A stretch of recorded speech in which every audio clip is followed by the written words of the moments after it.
sa akin. Huwag mo ako tulitin. Huwag mo ako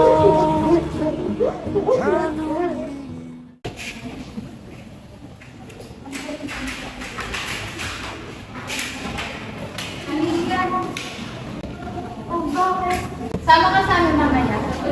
Pass mo na. Okay na lang ba? Bakit pa sa akin ko? Pagod lang.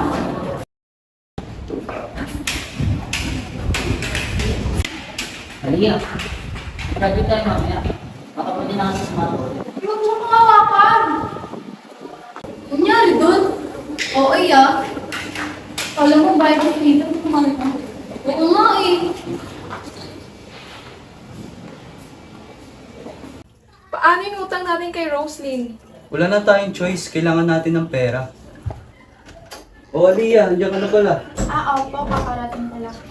Asan po pala sila mama at papa? Ang mama mo lumabas, bumili ng ulam.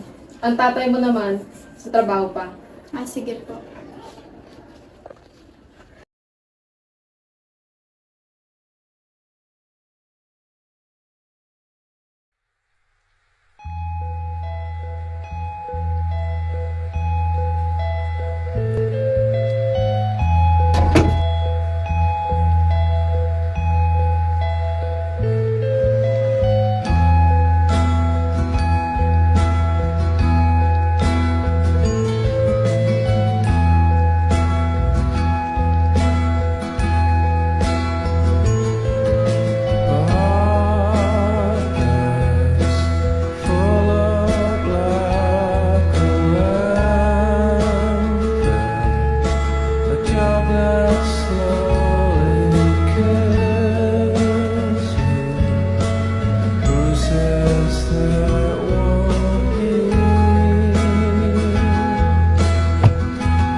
Kung magsumbong kung kaya mo yung nangyayari na sa magulang mo.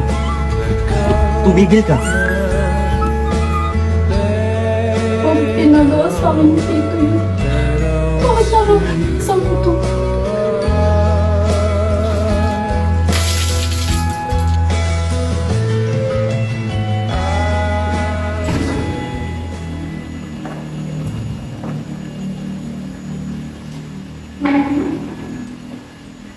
Be, tingnan mo.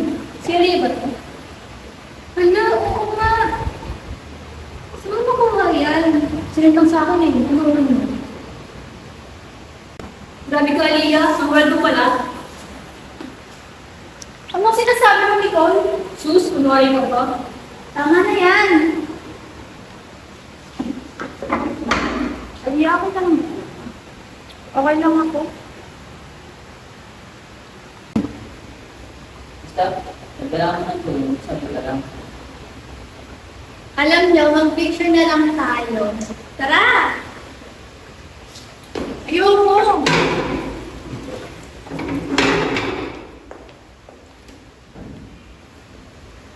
Alia, bakit? Igilan mo na nga siya ni Nicole. Ano na naman ang problema mo? Wala, gusto ko lang humingi ng sorry. Sorry? Sorry saan? Alia, may video ka. Video? Anong video? Video mo ng tito mo. Sorry, Alia.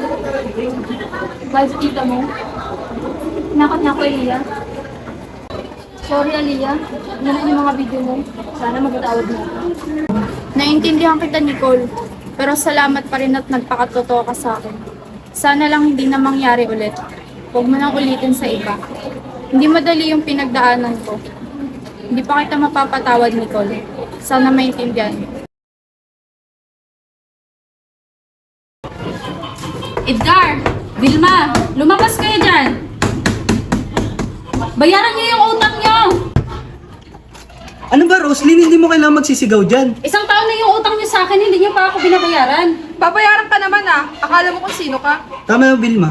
Babayaran namin yung utang mo pagdating ng sweldo ko. Siguraduhin niyo lang kasi 20K yung utang niyo sa akin. Pupunta ako sa bungan. Ano, sama ka ba? Ha? Sama ako, tara.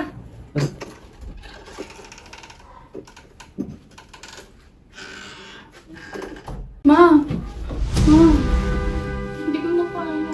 Bakit anak? Anong nangyari? Si tito mo pinagmamasaan niya ako. Ano? Bakit hindi mo agad sinabi? Natakot niya ako makalabalutan ko. Hindi ko sila mapapatawad. Hindi!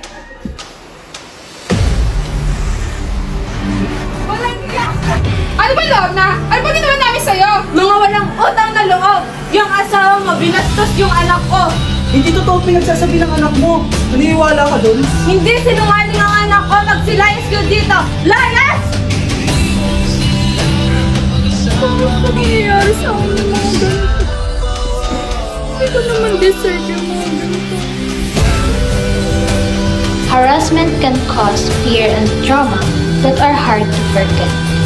We should not judge and blame victims because they are already hurting inside. Spreading videos can make someone's pain even worse. Trauma is not always physical. Speak up, reach out, break the silence. A simple act of listening and understanding can help someone heal. Protect victims, not abusers.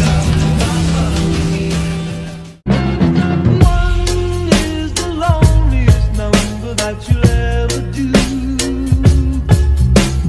Two can be as bad as one. It's the loneliest number since the